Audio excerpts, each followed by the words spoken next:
সংবাদের এই রিপোর্টটা যদি আমরা দেখি যে দুর্ভিক্ষে শুধু রংপুর জেলায় কমপক্ষে 50,000 লোকের মৃত্যু, যে মানুষ তাদের বাচ্চাদেরকে হত্যা করতো কারণ তাদেরকে ক্ষুধার যন্ত্রণা মেটাতে পারতো না। এখানেও সন্তান বিক্রি টাকার জন্য এবং সন্তানকে জাস্ট হত্যা করে ফেলা, যে তাদের ক্ষুধার জ্বালা মেটাতে না পারে।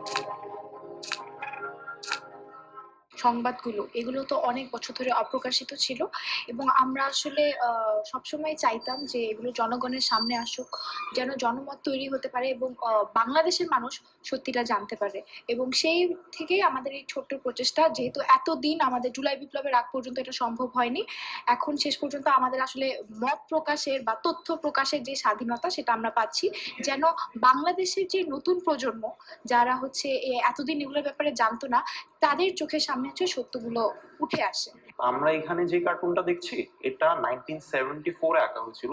তো তখনই টাঙ্গাইলের যে শহীদ মিনার, সেখানে এই কার্টুনটার একটা ডিসপ্লে হয় আর কি। এরকম আরো 15-20টার মতো কার্টুন ছিল। তারপরে তো এত বছর এগুলা আসলে লুকায়িত ছিল আর কি। তো এটার যে আর্টিস্ট মোয়াজ্জেম হোসেন স্যার, তো উনি পরবর্তীতে মারা যান এবং তিনি মারা যান 2011-র দিকে সম্ভবত। তার ছেলেকে এই বছর হাসিনার পতনের পরে এই কার্টুন গুলো দেওয়া হয়, দিয়ে এগুলা পাবলিক করা হয় আর কি। আমরা ওনার ছেলের কাছ থেকে এই কার্টুন গুলো সংগ্রহ করেছি। সংবাদের এই রিপোর্টটা যদি আমরা দেখি যে দুর্ভিক্ষে শুধু রংপুর জেলায় কমপক্ষে 50,000 লোকের মৃত্যু। তো এইটা কিন্তু তখন বছরের বলা যায় মাঝামাঝির দিকে আর কি।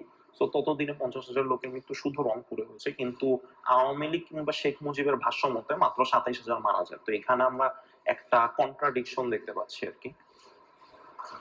তারপরে আমরা পূর্ব দেশের এখানে যেটা দেখলাম যে তখন যেটা হতো যে রাস্তায় মানে মানুষ মরে পড়ে থাকতো এবং তাদের লাশও দেখা যেত, নেওয়া যায় না। যেমন এই ছবিটাতে আমরা দেখতেছি যে ঝালকাঠিতে যে ঘটনাগুলো, সেগুলো তো সবার ডান ডান দিকে যে ছবিটা আছে, সেখানে এক বৃদ্ধ রাস্তায় মরে পড়ে আছে এবং তার লাশ বেশ লম্বা সময় ধরে এখানে ছিল।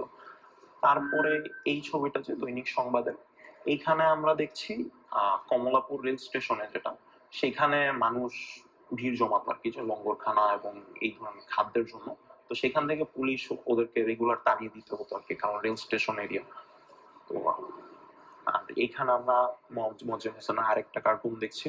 তো ওনার টোটাল 3টা কার্টুন আমরা এই এক্সিবিশনে ডিসপ্লে করছি। এই দুর্ভিক্ষের যে প্রদর্শনীগুলো করছিলাম, সেখানে একটা জিনিস আমরা মেনটেন করার চেষ্টা করেছি যে দুর্ভিক্ষের যে ভয়াবহতা সেটাকে কতভাবে সামনে আনা যায়। তো সেটার ক্ষেত্রে এই নিউজটা আমাদের চোখে পড়েছিল অনেক ভালোভাবে, কারণ মানে ক্ষুধার জ্বালা এত বেশি হয়ে গিয়েছিল যে মানুষ তাদের বাচ্চাদেরকে হত্যা করতো কারণ তাদেরকে ক্ষুধার যন্ত্রণা মেটাতে পারতো না কিংবা তাদের কান্না থামাতে পারতো না। তখন দেখা যেত যে আচ্ছা, এত কষ্ট না দিয়ে এদেরকে মেরে ফেলাই শ্রেয় আর কি।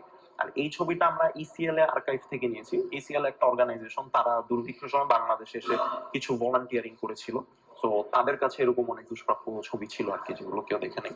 এই ছবিটা যেটা আমরা দৈনিক সংবাদ থেকে নিয়েছি, আর এটা হচ্ছে আগস্টের দিকে আর কি। তো যেটা দেখা গিয়েছিল যে এমনিতে তো আমরা একটু আগে একটা ছবি দেখলাম যেখানে মানুষ ক্ষুধার তাড়নায় সন্তানদেরকে হত্যা করেছে। তো এখানে আমরা আরেকটা নিউজ দেখতেছি, কিন্তু এটা হচ্ছে জামালপুরে। তো এখানেও সন্তান বিক্রি টাকার জন্য এবং সন্তানকে জাস্ট হত্যা করে ফেলা, যে তাদের ক্ষুধার জ্বালা মিটাতে না পারে।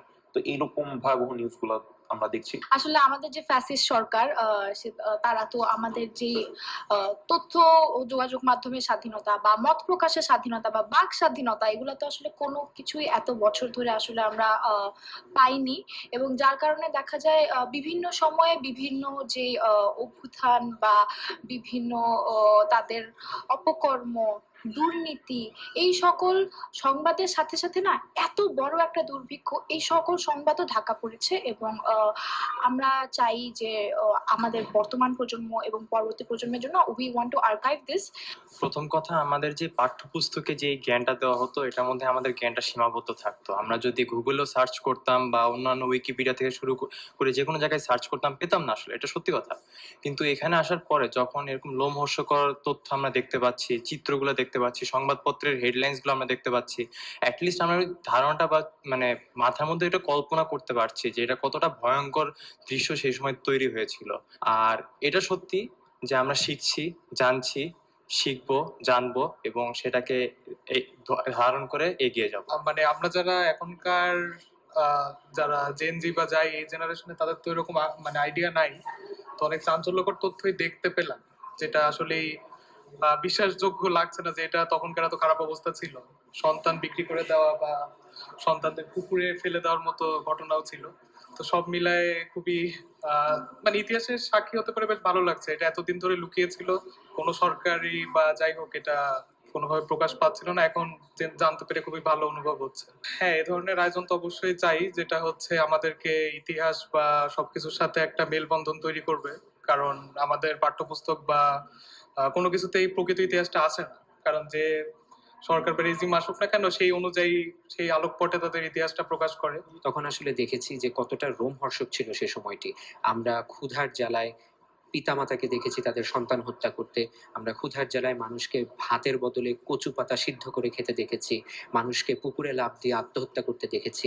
এমনকি ঢাকা শহরে আমরা এমন নিউজ পেয়েছি পত্র-পত্রিকাতে যে বেওয়ারিশ লাশ প্রতিদিনই প্রায় বিভিন্ন জায়গায় দাফন হতো, যাদের কোনো পরিচয় খুঁজে পাওয়া যেত না। অর্থাৎ ক্ষুধার তাড়না এত বেশি ছিল, সে সময় একটা রুটির জন্য মানুষের কাড়াকাড়ি লেগে যেত। এমনও দেখা গিয়েছে যে কিছু কিছু পত্রপত্রিকায় এসে যে মানুষ রুটি না পেয়ে আটা নিয়ে কাড়াকাড়ি করছে।